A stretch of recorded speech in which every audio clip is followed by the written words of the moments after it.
Hello, hello, hello, everybody. I hope everyone's having a wonderful start to their week. Shout out to all my lokes, all my fellow veterans, and just anybody in general. Hope you're doing well. What I kind of want to talk about today is don't believe the hype. A lot of people, I feel like, are easily fooled by the UFC. Now, let me make my comments about the UFC. I love the UFC. I think it's a great entertainment organization. They have a lot of high level talent.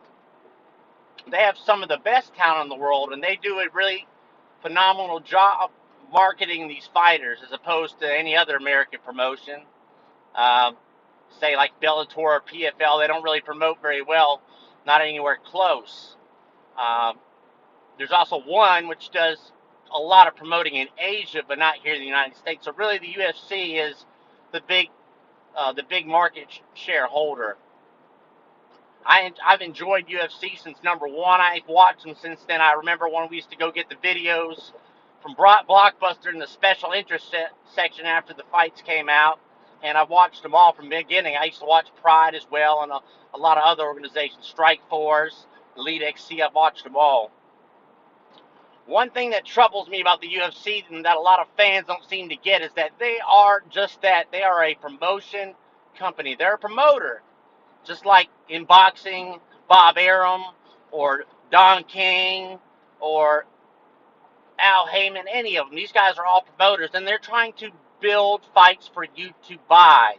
So they're trying to create hype and trying to create interest in order to get you to purchase their product. With that being said, I don't think a lot of people realize really um, that the UFC is sometimes they're not being as honest, but they're selling them something that isn't necessarily what they think. Um, a lot of people, really, because of the way the UFC markets, thinks that some fighters are way better and so much more phenomenal than they actually are. Truth is, you know, any talented UFC fighter has a very short span of very short window in their life where they can be at the top of their game and at the top of the fight, their fighting peak. It's a very short period of a few years. So in that period of short years, people that have trained the same amounts of time, some are going to excel in other areas more than others, but they're all going to still have holes in their game. That being said, the UFC does a really smart thing in promoting and building narratives behind these fighters that bring hype for you to want to see and want to watch. But some people get so emotionally connected to these fighters that they can't see clearly and realize that a lot of what they're seeing are smokes and mirrors. A lot of guys that we've seen now, I'll use Conor McGregor for instance. When Conor McGregor came up through the ranks, the way that he was matchmaking, and this is true with many others, I'll get to that, the way that he was matchmade and promoted made him seem like he was one of the most phenomenal fighters that we had ever seen. Well, now that it's been a while and these fights have gone on and we've seen his performance against Khabib, um, and some of his recent sparring footage even, I think people are starting to realize that that's not necessarily the case and maybe it never was. He was matched well with the right people. He was a large 145 pounder, much bigger than the rest of the division, he was taller, longer reach, um, and he had a much harder pop because of that than a lot of the other guys. Now, if you notice in his fights, he never went long in featherweight. Uh, as we saw, even at 170, after the first round, he starts to gas. But in all of his featherweight fights, except for Max Holloway, um, he was most definitely ending them quickly with harder shots because he was the bigger guy.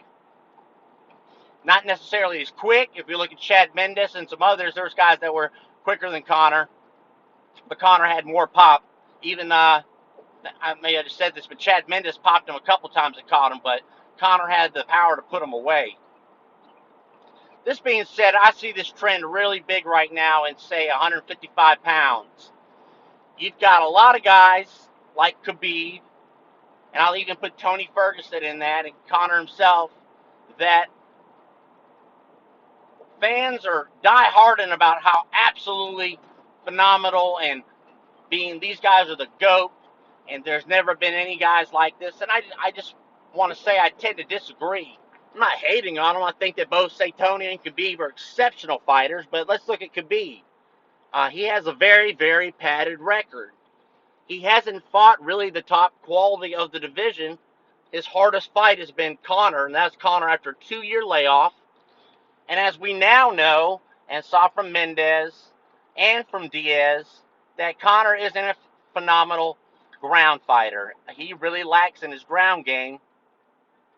And I think at this point, there's a blueprint for Conor that anybody who really gets him down on the ground knows that they can take advantage of winding him out, getting him tired, and then submitting him, because he tends to quit in fights. Um, but Khabib, really, if you look at all of his fights, he has not been matched up with high-level wrestlers. He was matched up with Gleison Tibau early in his career, and arguably, he lost that fight. I personally believe he lost that fight to Tibau, though he did get, I believe it was a unanimous decision. So, I mean, he pulled that off. I mean, he gets away. A win is a win, but I don't think that performance was showing so dominant. I think it shows really the level of Khabib's wrestling. I believe that Khabib is an excellent wrestler. He may be the best wrestler in the division. I'd say I tend to lean towards that he is, but uh, look at who's he's been matched up against. His hardest fight being Conor, and then who else? He fought Al Iaquinta, who was not a super high level wrestler, but he's been one of the higher level wrestlers that he's fought in the division. And well, he had trouble with Al as far as getting him down. He got him down early, but as the fight went on, Khabib gassed out a little bit, and he had a hard time getting him down. Now, a lot of people want to make excuses for Khabib and say that, oh, he wasn't even trying to wrestle him. Well, I tend to disagree. If you look at the stats, he attempted takedowns, a lot of them that he was not able to finish. And no one in MMA is going to simply attempt a takedown just for shits and giggles. They're doing it because they want to follow through. But Al's takedown defense was such that Khabib had a problem. I think it exposed Khabib to some degree. People will disagree, but I think if you get him in there against, say, Justin Gaethje, who can get beat by a lot of the top-level guys because he does not fight smart, but he has a All-American wrestling credential, I think that he could stop the takedown versus Khabib, and then they'd be left to pressure on the feet, and I think Gaethje excels there over Khabib. Again, fights are skill versus skill, and each matchup is different. So just because one guy can beat this guy doesn't mean this guy can beat this guy. It's all about how their skills line up in each individual match. Kind of the same thing with Tony. He is a phenomenal fighter. He's on the biggest win streak. But again, his top level talent that he has faced and beat are Edson Barboza and who was the other one? Michael Johnson. And well, he has a loss to Michael Johnson. Oh, and Kevin Lee as well. I left Kevin Lee out. But let's look. Michael Johnson, he's a killer for one round. Michael Johnson is good as anybody in the world, even pound per pound, for one round. And that first round, he's hellacious. But if you get past round one with Michael Johnson, I'm sorry to say, but he tends to quit. He tends to give up. Even his coach, Henry Hoof, would yell out from his corner on more than one occasion, almost every fight, "Don't give up, Michael. Don't give up. Keep fighting. Don't give up," because he tends to quit. Also, this is true about Conor in the ground game. He'll fight you all day standing up, but if you get him on the ground, his will tends to wilt, and he gives in. Edson Barboza, let's look at them. Edson Barboza is a phenomenal striker. He has a decent, well-rounded game, but he's always a gatekeeper, and that's as high as he's going to rise. He doesn't have a lot of super high-level wins. In a lot of the big-name fights, Barboza has lost almost every single one of them. Kevin Lee's kind of the same thing. Who has Kevin Lee really beat but Edson Barboza? And if you remember, Barboza had him on Queer Street. He kicked him in the head and had him on Bambi leg, so he almost lost that fight to Barboza. And he did look decent versus Tony Ferguson in the beginning of the fight. And that kind of shows something about Tony as well. Tony beat Lee, who lost to Al. I don't think that Lee is a top tier fighter. I think he's a decent fighter. I'd probably place him around 7 or 8 in the lightweight division, but I don't think he's top 5 quality. But he had Tony in all sorts of trouble until he gassed, which we see at 155. He cuts a lot of weight and he tends to gas. That being said, Tony and Khabib are great fighters, but don't buy all the hype. Some of this is good matchmaking by the UFC in order to build a narrative so that you will purchase these fighters' pay-per-view and follow them. I also want to talk about Izzy Adesanya. He's kind of in the same case. If we look at him, great fighter, showed tremendous heart in his last fight, but who has he really beat? Before Anderson Silva, he hadn't faced anybody ranked except for Brunson. And Brunson, again, in every major fight seems to get beat. He is a dangerous fighter, Brunson is, but he is not elite. He has a lot of holes in his game.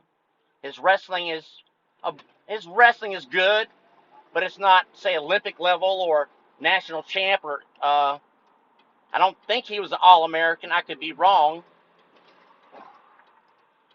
So, but he's a decent fighter. He's not, top of the top.